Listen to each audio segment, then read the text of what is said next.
দক্ষিণ এশিয়ার ভূ রাজনীতিতে আলোচিত দুই মুসলিম দেশ আফগানিস্তান এবং পাকিস্তান। তবে এবার বিস্ময়কর এক সিদ্ধান্তে এই অঞ্চল থেকে দেশ দুটিকে আলাদা করেছে বিশ্বব্যাংক। দক্ষিণ এশিয়ার তালিকা থেকে সরিয়ে আফগানিস্তান ও পাকিস্তানকে যুক্ত করা হয়েছে মধ্যপ্রাচ্য ও উত্তর আফ্রিকা ব্লকে। কিন্তু হঠাৎ কেন এমন সিদ্ধান্ত নিল বিশ্বব্যাংক? বিস্তারিত জানাচ্ছেন মেহেদী হাসান।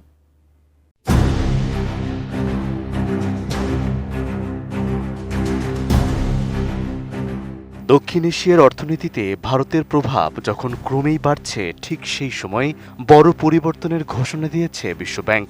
দীর্ঘদিনের জোট থেকে বাদ পড়েছে পাকিস্তান ও আফগানিস্তান। এরই ধারাবাহিকতায় এখন দেশ দুটিকে নেওয়া হয়েছে মধ্যপ্রাচ্য ও উত্তর আফ্রিকা অঞ্চলের আওতায়। বিশ্বব্যাংক জানিয়েছে, এই পুনর্বিন্যাস কোনো ভৌগোলিক কারণে নয়, বরং বাস্তব অর্থনৈতিক সম্পর্ক বিবেচনায় করা হয়েছে। নতুন কাঠামোয় পাকিস্তান ও আফগানিস্তানকে যুক্ত করা হয়েছে বৃহৎ মধ্যপ্রাচ্য বা MEANP অঞ্চলের সঙ্গে, যা 2025 সালের জুলাই থেকে কার্যকর করা হয়েছে। একাধিক গণমাধ্যমের বিশ্লেষণে দেখা যায়, পাকিস্তানের অর্থনীতি দীর্ঘদিন ধরেই উপসাগরীয় অঞ্চলের উপর নির্ভরশীল।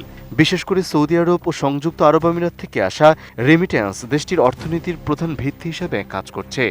একই সঙ্গে জ্বালানি আমদানির ক্ষেত্রেও মধ্যপ্রাচ্যের উপর নির্ভরতা ধারাবাহিকভাবে বাড়ছে। 32 ইঞ্চি জেভিকো টিভি এখন মাত্র 15,000 টাকায়, সাথে পাচ্ছেন 3 বছরের প্যানেল ওয়ারেন্টি। বিশ্বব্যাংকের হিসাব অনুযায়ী 2025 অর্থবছরে পাকিস্তানের মোট রেমিট্যান্স আয় হয়েছে প্রায় $38.3 বিলিয়ন। এর মধ্যে শুধু সৌদি আরব থেকে এসেছে $9.34 বিলিয়ন এবং সংযুক্ত আরব আমিরাত থেকে $7.83 বিলিয়ন। এই বিশাল আর্থিক প্রবাহই দেশটিকে নতুন অঞ্চলে অন্তর্ভুক্ত করার অন্যতম প্রধান কারণ হিসাবে তুলে ধরা হচ্ছে। এর ফলে দক্ষিণ এশিয়ার আঞ্চলিক ভারসাম্যে পরিবর্তন আসতে পারে বলে মনে করছেন বিশ্লেষকরা। তাদের মতে, পাকিস্তান ও আফগানিস্তান বাদ পড়ায় এই অঞ্চলে ভারতের প্রভাব আরও দৃশ্যমানভাবে বাড়বে।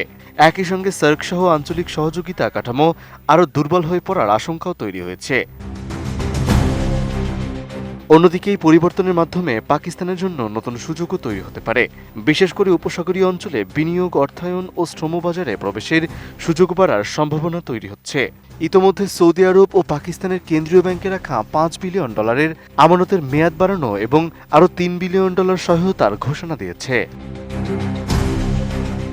তবে একই সঙ্গে ঝুঁকিও থেকে যাচ্ছে। মধ্যপ্রাচ্যের রাজনীতিতে অস্থিরতা বা তেলের দামের ওঠানামা সরাসরি পাকিস্তানের অর্থনীতিতে প্রভাব ফেলতে পারে। বিশ্বব্যাংক বলছে, নতুন এই অঞ্চলের সম্ভাব্য গড় প্রবৃদ্ধি 2026 সালে প্রায় 3.3% হতে পারে। সব মিলিয়ে অর্থনৈতিক বাস্তবতার ভিত্তিতে আঞ্চলিক এই পুনর্বিন্যাস দক্ষিণ এশিয়ার ভূরাজনৈতিক ও অর্থনৈতিক কাঠামোতে নতুন এক বাস্তবতা তৈরি করছে, যার পূর্ণ প্রভাব দীর্ঘমেয়াদে আরও স্পষ্ট হয়ে উঠবে বলে মনে করছেন বিশেষজ্ঞরা। মেহেদী হাসান, ATN নিউজ।